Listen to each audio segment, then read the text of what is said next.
In 2016, DC made a mistake. Suicide Squad, a movie that was thrown through the ringer more times than this expression is used. Some say it's simply a bad movie. Others say it's the reason aliens never contacted us. DC was not confident in this movie whatsoever. It had two versions, David Ayer's cut, and then a version edited by the studio that made the trailer, with the final product being a combination of the two. And you could probably guess that it didn't work. So that's why the entire world was confused when they revealed that they're gonna do it again.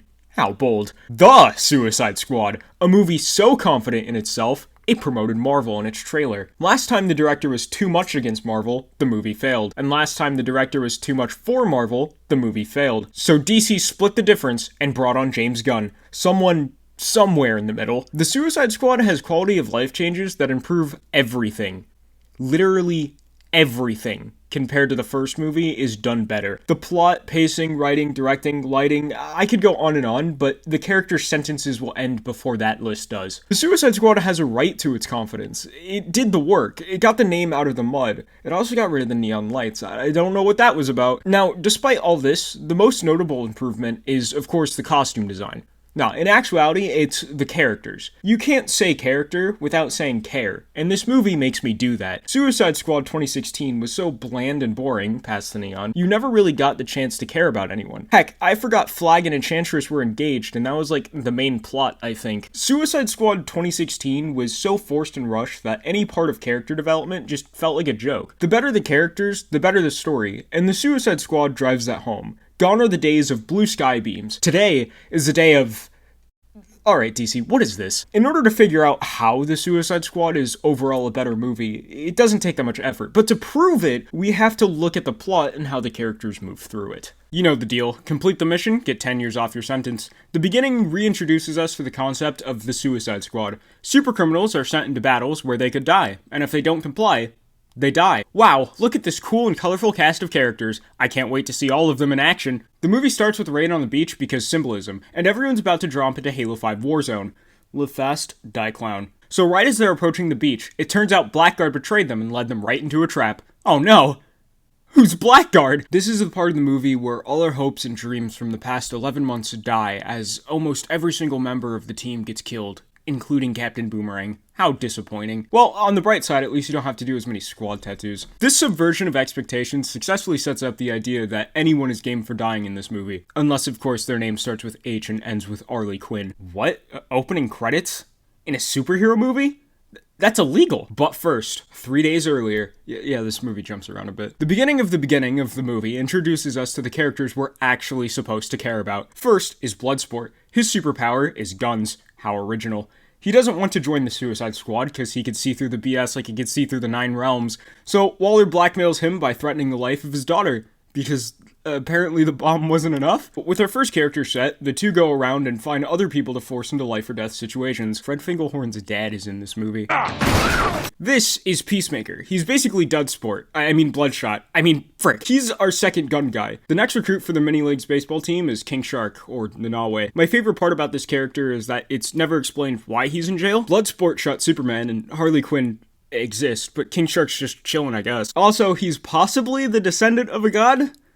Why isn't anyone talking about this? The next generation of the human race. Millennials. This is Cleo Cazo, Ratcatcher 2. Ratcatcher 1 was only on set for like a day. Cleo's superpower is being a gender-bent character without making Twitter mad.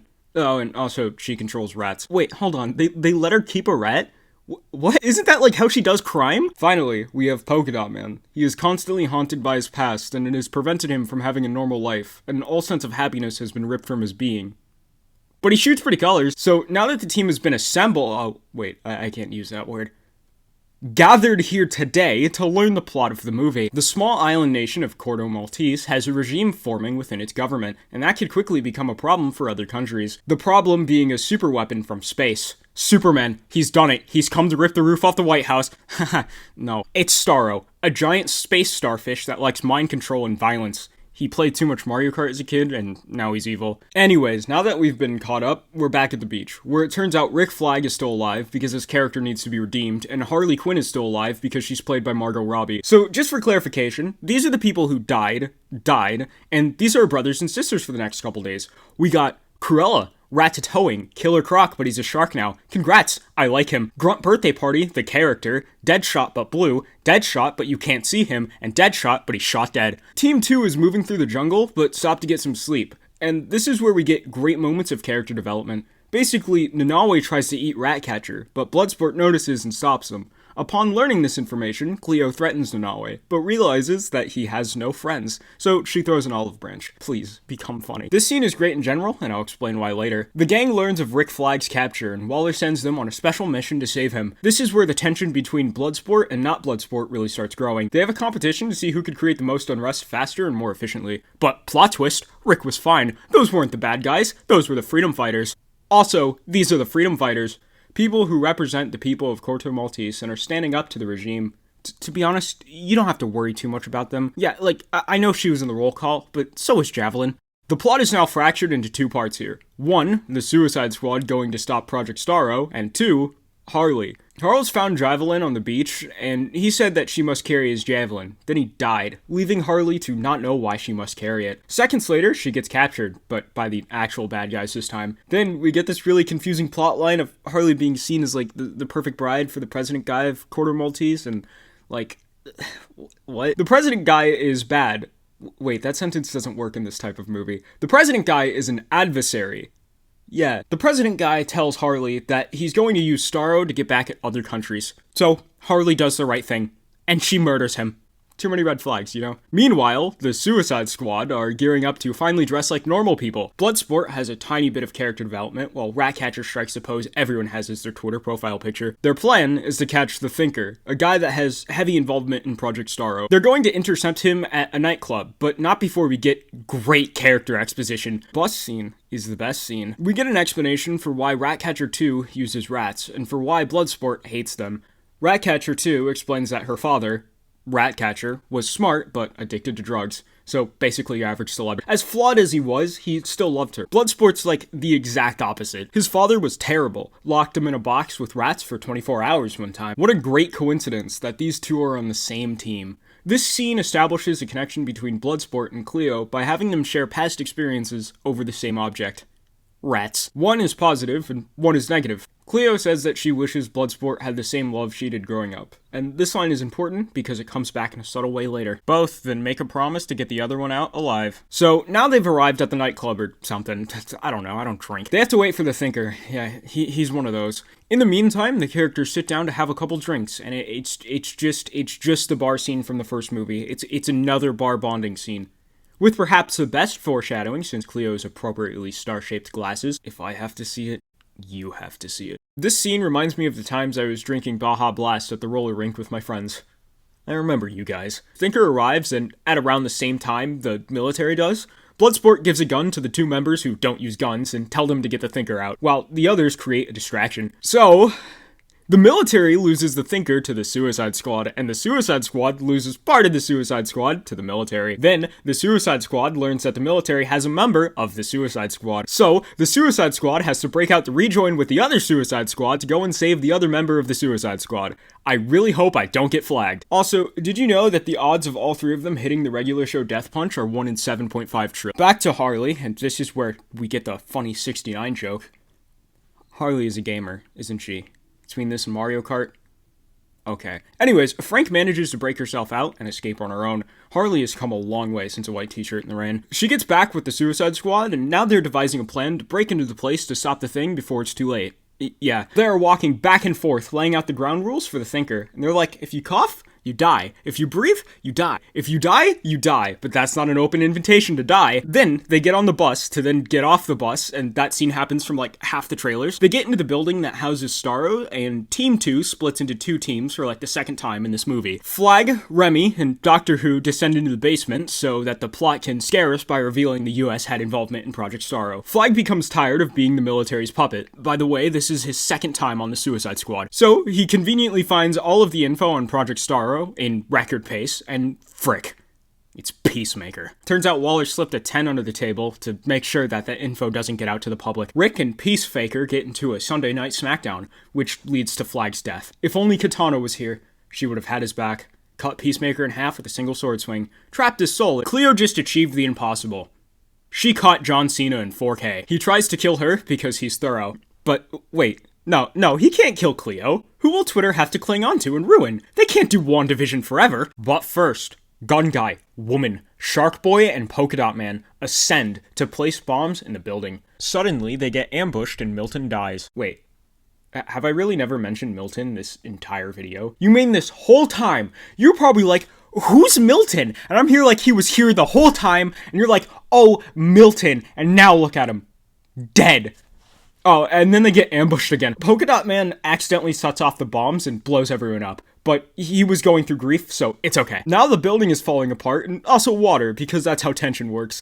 The water is pushing them out of the building, and King Shark gets Gwen Stacy'd, but hey! I don't know why, but I really like this scene. Bloodsport falls, and then what a coincidence. Well, they were in the same building, so I guess it's not that much of a coincidence, but yeah. Remember on the bus when Bloodsport said he was going to get her out alive? Can you imagine how many movies will parody this in the future? He did it. He killed Peacemaker. But the real question is, who shot first? Now Starro is loose and is going on a rampage. He played too much GTA as a kid. Amanda Waller says, nope, not a problem, and tells them to leave. And then they do. They leave. But then, Bloodsport has a Spider-Man 2 moment and turns around. And eventually, everyone follows suit. Harley discovers the purpose of the javelin and why she must carry it, which is never explicitly stated, so I guess it's left up to interpretation. The purpose of the javelin is for Harley to make a sick kebab after all this. Waller starts yelling at them like the math teacher yells at the kids in the back. Harley and Polka-dotman are both people who have experienced verbal abuse, and they're experiencing it in this scene. However, Harley has already come to her conclusion and knows her self-worth. She can move past it and laugh it off, but Polka-dotman has yet to meet his conclusion and thus can't. He is right next to Harley and is in the same exact position as her, but the words still get to him. And that concludes my thesis on the importance of face acting. Shark. But hold on, if they go off mission, they die. Unless, of course, the driving force of the movie is knocked unconscious. Pfft. Who needs hierarchy of power when you have a stick? Harley is the first to charge into battle with those boots she stole when she broke out. That's setup. This is change. Speaking of change, Bloodsport. He didn't want to be on the Suicide Squad, and he refused to be a leader. Now look at him. Leading them. I like how this scene displays Bloodsport's abilities as a leader, that he understands everyone, because I feel like if there would be any person to understand everyone else, it would be him. And the only person he had conflict with was the one that was exactly like him. Bloodsport tells Harley to go high and King Shark to eat Starro, and so King Shark eats Starro and then gets thrown into a building, and then said building starts collapsing on Harley. I like this because it adds tension and conflict through the direct actions of the characters as opposed to random BS happening. Like, Harley didn't trip. The buildings aren't randomly falling. It's all tied together. It feels more natural. These are actual consequences of an actual battle. Anyways, Abner Krill, his arc isn't over yet. Bloodsport turns to him and says that Starro is his mom. This is the first time he feels confident in his actions. Good for him. I can't wait to see more of him in the next movie. Ratcatcher almost freaking dies too. Bloodsport has kept his promise twice now. Starro tries to claim this land as his own because he played too much Minecraft as a kid. This joke is so pointless. This city is not yours. This city is not ours. This city is theirs. Then, Cleo Caso calls a cascade of climbing rats to conclude the cluster of catastrophes. At least half of these things have the plague. She puts her arm around Bloodsport to pass on the love that she wished he could have had. I told you, it comes back. That little tidbit of information was actually confirmed by James Gunn on Twitter. That's cool. Remember when I said Harley fell? She got back up. And she gets the round-ending kill. The first time watching this, I was surprised by how long she's in the eye, and then I remembered that Margot Robbie could hold her breath for like 5 years. Another thing the Suicide Squad does better, when someone mentions a fun fact about the production, you don't cringe. Starro is defeated. They've won. Cleo is seemingly the only person who cares to mourn Polka-dotman. Like how he was seemingly the only person who cared to mourn Milton. Wow, these two just don't care, do they? Bloodsport cuts a deal with Waller, where all four of them, plus his daughter, walk free in exchange for America's involvement in Project Starro to be kept a secret. Harley has slight objections because Flag was her friend. Oh, now she wants to think rationally. I don't know how I would feel about a giant man-eating shark roaming free, but Ratcatcher trusts him, and I trust her judgment, so I guess we're good here. And then, the movie ends. Yep. That's definitely how it concludes. There is nothing else or no one else alive. One of the biggest problems with Suicide Squad 2016 is that the characters felt empty. The movie had virtually zero character development, and then at the end tried to pass them off as a family. But it didn't work because there's nothing for us to believe they were a family. All they had was that bar scene, and we're supposed to just accept that. The Suicide Squad fixes this problem by having dedicated moments of character growth and character bonding. My main example of this is when they're sleeping in the forest. In this sequence, we are introduced to 3 elements that all have a payoff in the final act. 1. Bloodsport has a fear of rats. 2. Ratcatcher wants to be friends with Nanaue. 3. Nanaue is hungry. All 3 of these elements come together to create one simple thing. Trust. We'll start with Bloodsport and the rat dilemma. His rat phobia is displayed multiple times throughout the movie. It's first introduced when he's first introduced to Cleo, and she has Sebastian, who is a rat. I like this scene because it's played as a joke, but it has plot significance, which means it's important, and that makes it funnier. It's shown again in the camping scene, where it's confirmed that Bloodsport has rat phobia after Ratcatcher summons more rats. A little bit after that, when they're getting their disguises, Cleo says that Sebastian sensed good in Bloodsport. Wait. Can she talk to rats? He dismisses this, which not only sets him up to prove himself wrong, but also shows that he just has a general disliking for rats. The rats were used as a punishment for not completing a task. Again, Cleo says that she wishes she could share the love she had, which brings us to the final act. Ratism. Hey, looks like Sebastian was right.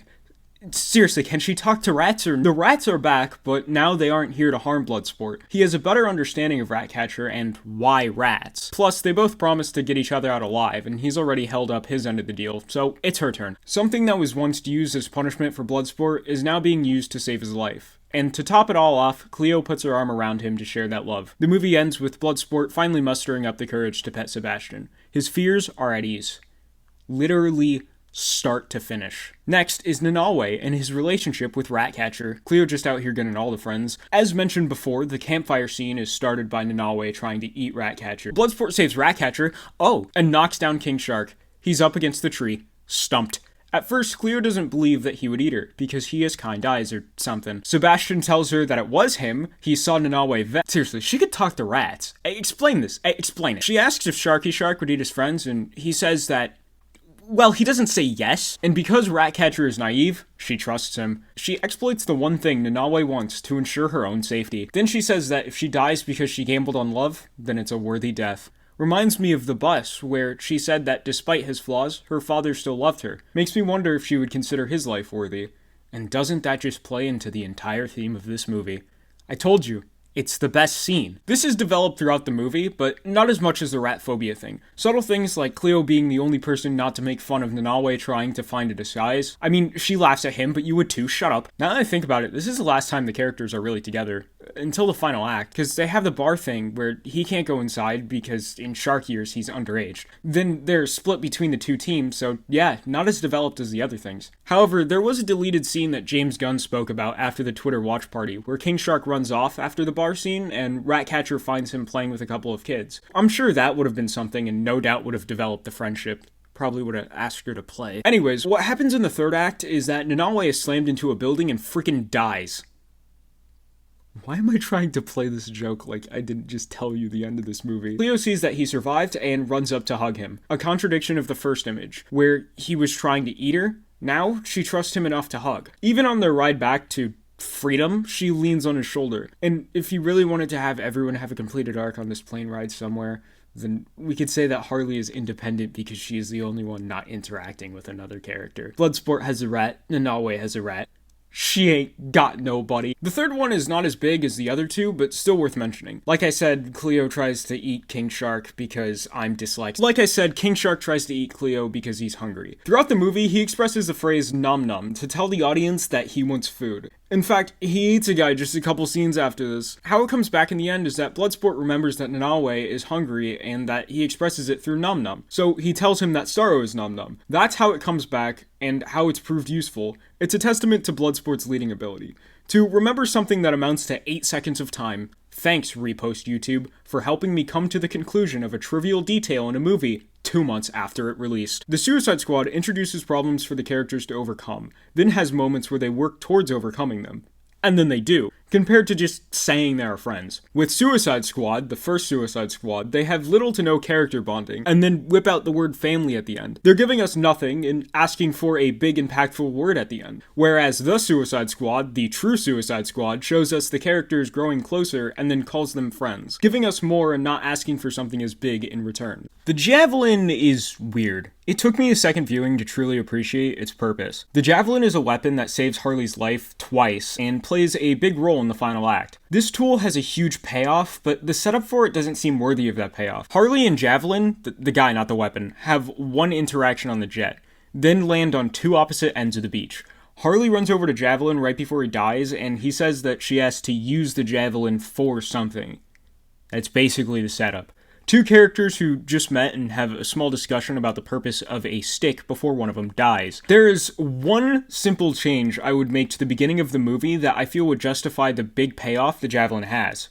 Javelin dies defending Harley. They don't do anything significant for us to feel a connection between them.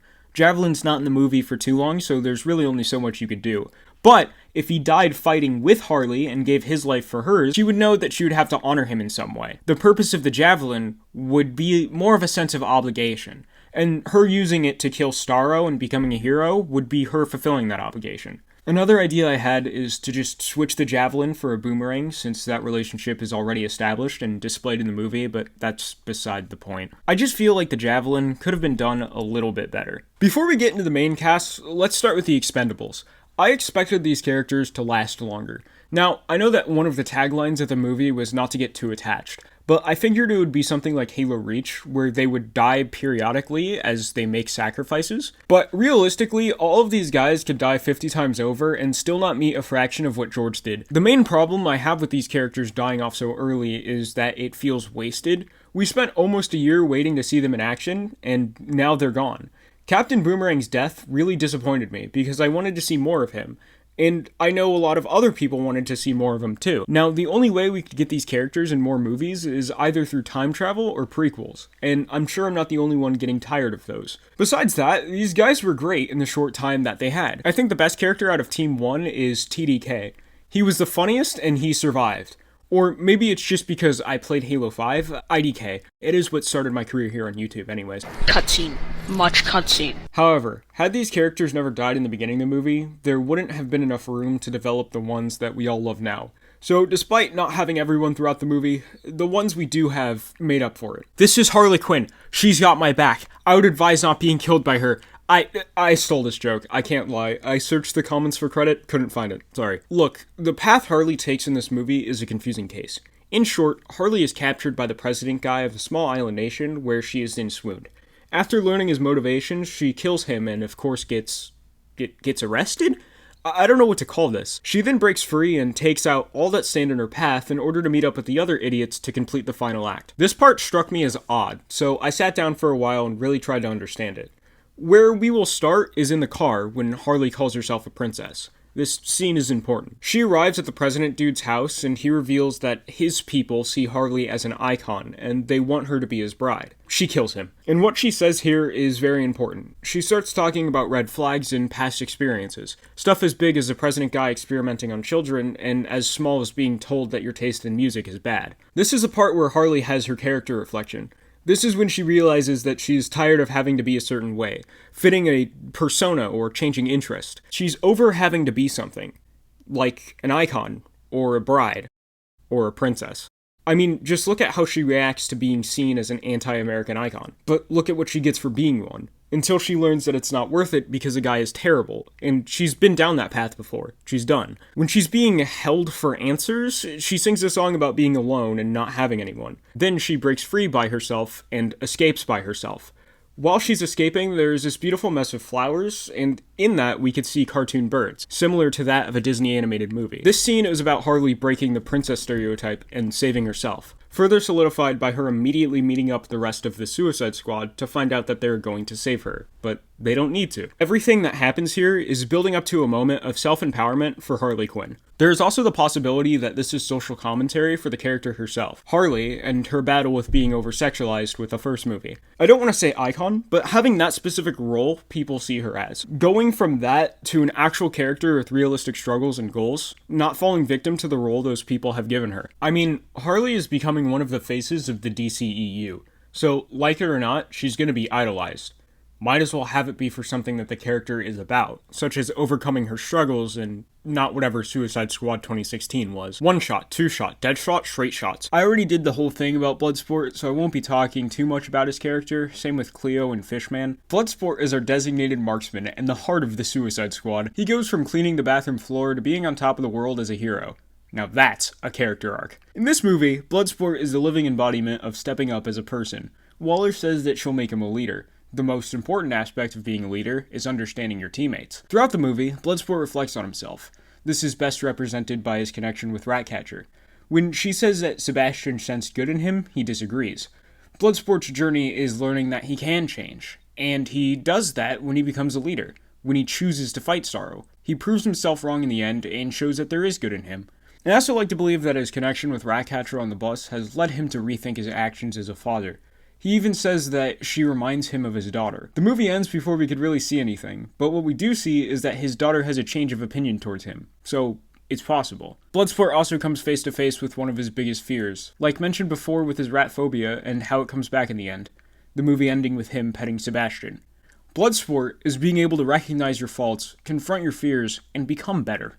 Nanawe's journey is all about making friends and eating. I feel he wants to be taken seriously and not be seen as a liability. My reasoning is when he is pretending to read a book and trying to prove that he could have a good disguise. Being locked in Belle Reve has made him isolated, literal fish out of water, and all he wants is friends. Being a giant man-eating shark has probably made it a little bit difficult to make friends, or at least ones that last. It's smaller stuff like him looking out the bus window. He's alone and he's tired of it. Even in the camping scene, Bloodsport still would have killed him if Ratcatcher didn't step in. By the end of the movie, Nanawe proves himself useful with his endless appetite and gets himself those friends he's always wanted. He was able to help them by doing the one thing he was so fixated on throughout the movie, and that's his victory. This is Ratcatcher 2, the soul of the Suicide Squad. Cleo is on the team because honestly, I don't know. Why is she even in prison? She seems nice. Cleo Caso is someone who seems misguided. Lost. Someone who has the answers but doesn't know how to apply them. Her father told her that everyone has purpose, but she hasn't really seen it. She's in prison surrounded by what is known to be the worst people. It's not until she becomes friends with the Suicide Squad where she really starts to see the good in people. For example, when she said Sebastian sensed good in Bloodsport. I get the vibe that she knows she's meant for something, but can't figure out what it is, and it led her to spiral downward. I get that. Having something to fight for, having someone to get out alive, is when she remembers what her father told her. This is her finding that purpose, and using that purpose in something as small as rats to defeat Starro. Polka-dotman is the best character in this movie. For starters, he's the only one who cared about Milton and recognized that he was helping them. The movie set him up perfectly as someone who has to live with the consequences of actions he didn't make. That dread follows him around to the point where he hopes to die, and can only see the negatives in things. Like when he points out the drunk driving statistics. Heck, he can't even have fun without seeing his mom everywhere. Polka-dotman met his conclusion in the final act when Bloodsport got him to fight Starro by saying it was his mother. Years of pain since his childhood, years of being haunted by his mother, he was finally able to break free and overcome that. He did it. He did it in a way that saved people. He's a superhero. And then he dies. Quick question. Why? This is the most unnecessary thing to happen in this movie. Polka-dotman deserved better. He didn't deserve to die. He was just overcoming his past, and it was taken away from him. He was finally happy, and then he just dies. As soon as we heard him say this line in the trailer, we knew it was the end times for him. It wasn't even funny, and it was predictable. That's my main problem here. You have a character come so far just to kill them off for a joke that's not even funny. You cannot talk about how the Suicide Squad bounced back without talking about Rick Flag, one of the 4 returning characters from the first movie, and one of 2 that actually does something. It's underrated that Rick Flag went from the militant guy that yelled at the Suicide Squad to the guy who was friends with Harley Quinn. It's almost like having an underlying amount of respect between the characters has them function better as a team. rather than having them magically work together because the plot asked them to. They definitely improved Rick's character in this movie. He felt like an actual member of the team instead of just their guide, which this isn't a team you would be proud to be a member of. But the connections between the characters and the sacrifices they pull for each other makes it feel like this is a team you would be honored to be a part of. That's an area where Rick Flag shines the best. They didn't leave him to die, so he's not going to leave them to die. It finally makes sense and feels right that he's here. And because of that, he's the only character in the movie whose death carried any emotional weight.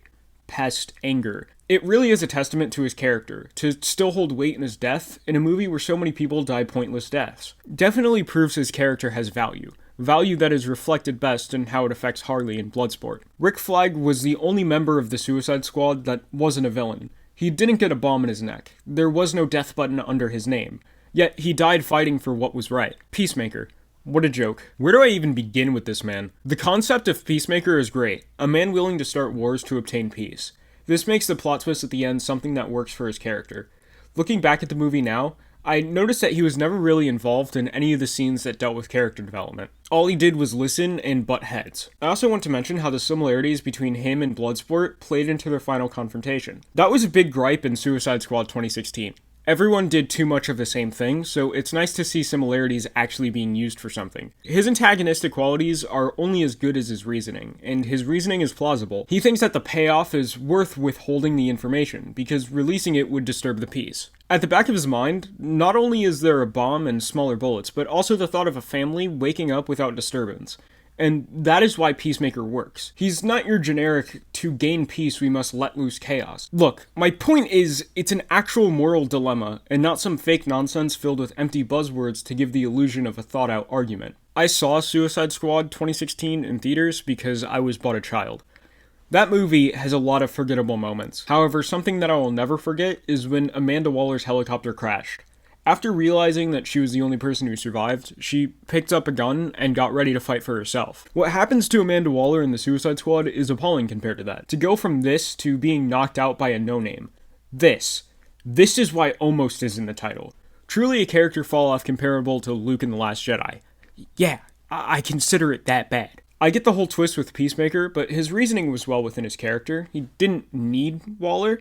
Unfortunately, that's the only workaround I have for the scene, because it's tied to the big heroic moment, so it feels like in order to have the Suicide Squad step up, you have to have Waller step down. Before we get to the conclusion, I just want to touch on the humor in this movie for a little bit. Usually, banter between characters is, people have gotten tired of that, especially with it being overdone in Marvel movies. When the second trailer dropped for the Suicide Squad, everybody was a little bit iffy on the jokes. They ended up working out in the movie, and they're pretty decent. It makes more sense for the characters in the Suicide Squad. Captain America, Black Widow, Gamora, they're not characters that would have banter, but like Harley Quinn and Polka-dotman, they would. It makes sense. Harley Quinn literally means clown, so she is the best possible person to have this long drawn-out conversation over Milton. I think the characters just play their parts better, and none of them step outside of what they're supposed to be doing. Like, on the rooftop, Rick Flag is the straight man, and Harley Quinn is the one cracking jokes, and neither of them step outside their boundaries when doing that. And all the other characters aren't just quipping the entire time. Ratcatcher isn't a character that would quip in that moment, so she doesn't. Yeah, the humor in the Suicide Squad, not too bad. The Suicide Squad is an important movie. It's a well-made, entertaining, fun movie. And for the sake of starting a war with Twitter, it is definitely the best comic book project of the year. I will be honest, this movie is full of tropes I personally don't care for, like raunchiness and excessive blood and stuff. Not that it ruined it, I know to leave personal feelings out when reviewing something, but it just made it hectic to watch because if there's anything I hate, it's anticipation. And not knowing whether or not someone's head is going to explode was real fun. By my second watch, I was able to appreciate what it was and what the movie was trying to achieve because I wasn't distracted anymore. It's a funny juxtaposition for someone like me that I ended up liking this movie as much as I did. Solid 9 out of 10. It would have been a 10 out of 10 if Polka-dotman survived, but sadly we can't have everything. I would like to see these characters return, but I know that DC is cobbling up a multiverse, so they'll probably be forgotten, lost, or dare I say recast. Unless of course their name starts with H and ends with Harley Quinn. On the topic of characters, I find it impressive that this movie is able to have so many and give all of them good arcs. It helps that some of them come to their conclusions together, but it's still not an easy thing to do. The Suicide Squad has put DC on a good track. It fixes the core elements that made Suicide Squad 2016 fail. It has a plot that isn't overcomplicated and has realistic characters with grounded motivations, struggles, and bonds. Some have their goals and others surprise even themselves. The Suicide Squad is a film about becoming better, taking what is known to be the worst of people who have no good in them, and turning them into superheroes, into leaders. A journey about self-reflection and self-worth. This movie is about change, not just with the characters, but for itself, and even DC, because they're able to bounce back from the failure of Suicide Squad 2016 with something as great as The Suicide Squad. And if they could do that, then surely we could overcome our problems. This is a message I choose to take away from this movie, because we all have low points. Sometimes you might even see yourself in these characters, which is scary, but it's because these characters are just people, and like us, they're just here to try and do their best. Unlike the first movie, where the characters were more cardboard cutouts of basic traits. And that's what sets apart The Suicide Squad from Suicide Squad 2016. For these 2 hours and 12 minutes, the characters go on a journey, finding out what is their best, how they can change, and how to deliver on purpose.